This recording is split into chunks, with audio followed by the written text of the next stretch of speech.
ubukhosi abufani. And ngikhuluma ngobukhosi namhlanje because of kunabantu abathumelwe ngaphakathi kwamakhaya wabo. And wena uthunyelwe ngaphakathi kwekhaya lakho, mhlawumbe wobona iy'nkinga zasekhaya, wobona izinto ezimbi ezizayo, uboniswa lezi zinto because of uthwele amandla owasebukhosini.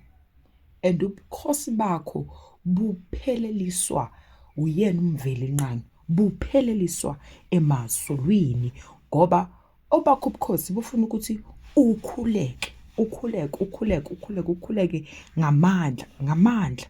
Yebo uyongena ezimeni ezinzima, uthi usiza ikhaya, umela ikhaya, uyongena ebunzimeni, uyongena kunezinye izimo ezingacishe futhi ngathi zizokubulala ukuthi usiza ikhaya. Uthi uyalisiza ikhaya kodwa kugcine kuwena.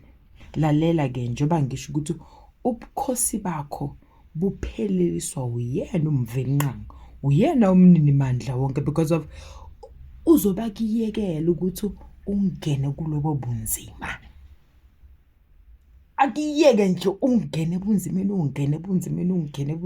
ulimale, kodwa kuphinde kube uyena okukhiphayo. Usuke kufakelana. Ubukhosi abuzi kalula, ubukhosi uyabusebenzela. Kanti ubukhosi, sikhuluma ngamandla lapho, amandla uyawasebenzela, amandla ukuze sibone ukuthi uthwele amandla or uthwesa amandla or uphiwe lowo mqhele. Kunezimo ozondlula kuzo that will truly define ukuthi yes, hayi unamandla. Hey, unamandla. I could just make a practical example to everyone who has watched Mr. Bones, for example. When the prince was supposed to chase what? To chase that lion in the cave. What did the king say? Myekeleni, asimboneni, everyone step away. We want to see ukuthi vele lo muntu uyinkosi, vele unabo ubukhosi. So nawe ke uzozithola usempini, usezimeni where ufila ukuthi uyi-one, kodwa wena uyalwa, uzufile ngathi hayibo there is no help. Kanti your help is God. You just need to pray. It's just that izimo zethu azifanani. Kanti even the test esinikwa wona ukuze ubukhosi bethu bupheleliswe.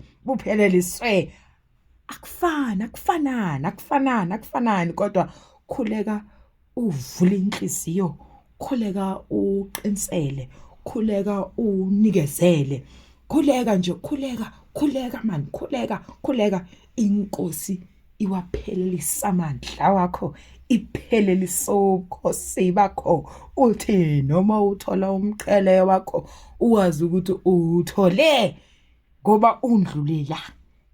Injalo nje.